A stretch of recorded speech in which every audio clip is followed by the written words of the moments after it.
Hello, my name's Lynn, and I've lost both my parents this year, just 6 months apart. My dad had an infection that went to the base of his skull, and he was hospitalised.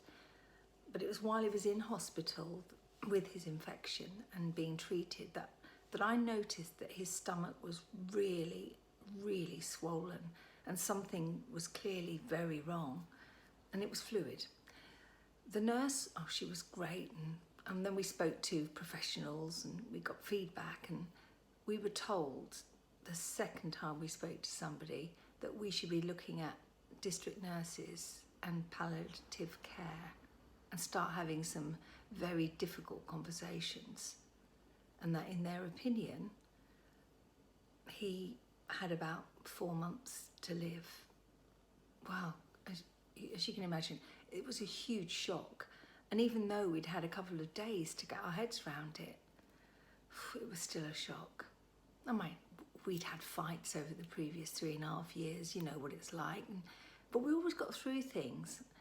Anyway, that was on the Tuesday, and by the Thursday morning we were all sat in our local hospice, and it was really frightening, and it just blows your mind, it blows your world apart.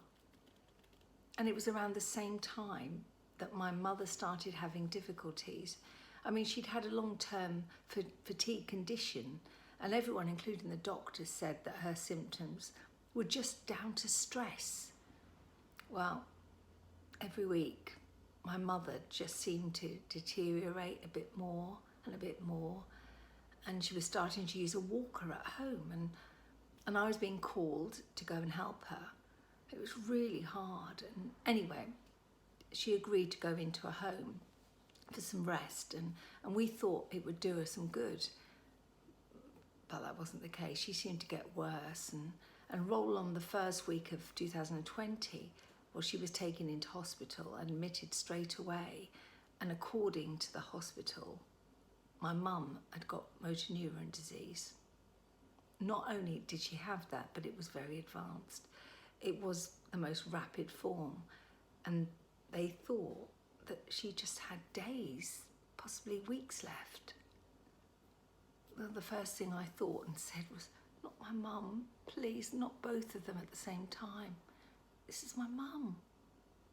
And by then we knew everyone at the hospital. It had been 2 days after the news that she was then transferred to the hospice. So we actually had both of my parents in the hospice. You can't even imagine it.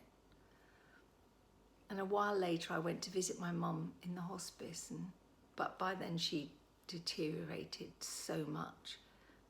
I told her that I loved her and I didn't want her to go, but we'd be okay, and she'd done everything she could to make sure of that, and we would be fine. But she needs to do what she needed to do now, and she needed to be free and fly and be comfortable. And within 60 seconds of me saying that, and it was honestly that soon, her breathing changed. And by the time the nurse came, and the nurse came almost straight away, she died. And 7 days later, I was in the hospital, and my dad was just two beds away from where my mum had died. And I was still going through that really raw stage of grief, and it was in lockdown, and it was the most brutal experience of my life. It was just me and my dad together, technically. Everything I had in my life that would have kept me going, I guess, had just gone. My volunteer work, everything had changed. But then 6 months later, my dad became very ill, and he went into the hospice. And because of the pandemic, we couldn't go into the hospital. We could only see him from outside. And they had a little patio area, and we waved through the window. But on a Sunday night, as I left, I said, I love you, Dad. And he managed to come round enough to say, I love you too. But I knew that'd be the last time. And it would have been 6-month anniversary exactly since my mum, and I spoke to my friend, it was the 10th, and in the evening around 10:15, and I said, I thought he was going to die today. Well, he was a man of precision, and an hour later I got the call to say that he passed. And like I said, it was 6 months to the day. But my mum had died in the next bed to where he died. And I get that phone call, the most huge thunder and lightning storm I think I've ever seen. It was just surreal. It was dramatic. It went on for hours and hours. And I know that when I get through this, I'll be stronger, possibly a better person. But it's hard, it's raw, and it's real.